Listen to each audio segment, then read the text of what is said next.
In the heart of New York, where skyscrapers scratch the sky and streets pulse like the arteries of a giant organism, Sarah Foster stood on the edge of her office rooftop. It wasn't a suicidal impulse, no, Sarah was too stubborn for that. But that evening, October 15th, 2023, after her fiancé of 3 years left her for a new life in Los Angeles, the world felt fragile. The wind tousled her chestnut hair, and below, on Manhattan, a myriad of lights blinked like mocking stars. "Why does everything always fall apart?" she whispered, clutching her phone with his last message. "Sorry, but this isn't it." Sarah, 28, worked as an editor at a small publishing house specializing in women's literature. She'd always believed in fairy tales, the ones with happy endings. But reality struck hard. Her conservative, strict parents in Texas didn't even know about her doubts regarding her own orientation. She suppressed those thoughts like old drafts, but they resurfaced, especially at night. That same evening, a few blocks away, Emma Rivers sped across the Brooklyn Bridge on her bike.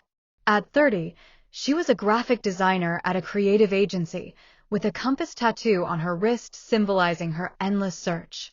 Her life was a whirlwind, moving from Chicago 5 years ago, a breakup with an ex who cheated with a coworker, and now loneliness masked as freedom. Emma loved women openly, but after the betrayal, she closed herself off like a clam. "No one's getting in again," she told herself, pedaling faster. But that day, she was late for a client meeting, and at a crossroads near Central Park, her bike collided with a taxi. The screech of brakes, shouts from passers-by. Sarah, having descended from the rooftop in search of coffee to shake off her gloom, witnessed it all. She saw a young woman in a leather jacket fall, her bike skidding across the asphalt. Without thinking, Sarah rushed to help. "Hey, are you okay?" she called, assisting Emma to her feet. Blood trickled from a scrape on Emma's knee, but their eyes, Sarah's warm brown meeting Emma's emerald green, locked, and time froze. "Thanks.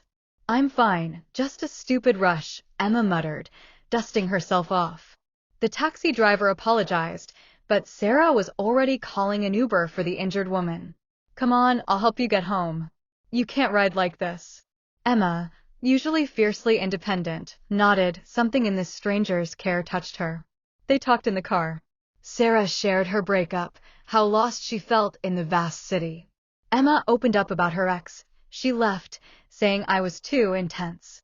All I wanted was honesty. By the end of the ride, they exchanged numbers. "If you need anything, call me. I'm Emma." The next day, Sarah texted, "How's your knee? Want coffee as a thank you for not dying in front of me?" Emma replied with a joke, "Knees in shock, but coffee sounds like salvation." They met at a small cafe in Greenwich.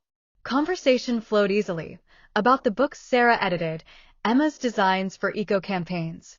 Sarah learned Emma volunteered at an LGBT center, helping young people embrace themselves. "I grew up in a family where normalcy was a mask. Now I help others take it off." Weeks turned into months. They strolled through Central Park, where autumn leaves swirled like confetti. Sarah opened up. "I always thought I loved men, but sometimes I look at women and wonder, what if?" Emma listened, not pushing, though her heart beat faster. Drama struck when Sarah's parents visited for Christmas. They expected news of a fiancé, but Sarah, emboldened by talks with Emma, confessed, "Mom, Dad, I'm dating a woman." "This is Emma." Shock, tears, accusations of a phase. Her father left early, her mother stayed, but their relationship strained like a taut string. Emma supported Sarah, but inwardly battled her own demons. What if she leaves like the last one? "I won't survive it." The climax came on New Year's Eve 2024. They stood at Times Square, amid the crowd, awaiting the ball drop. Fireworks lit the sky, and Sarah turned to Emma. "You saved me that night. Not from the taxi, but from myself." Emma, voice trembling, replied, "And you taught me to trust again." As the ball fell, their lips met, a tender, emotion-filled kiss, like a spark in the dark. Not passion, but a promise. "We'll get through this together." A year later, they lived in a cozy Brooklyn apartment. Sara published a book on self-acceptance, inspired by their story. Emma created a series of posters for a pride parade. Drama lingered. Sara's parents slowly thawed, while Emma sometimes woke from nightmares about her past. But their love was real, in morning coffee, rainy walks, quiet evenings where they whispered, "You're my home."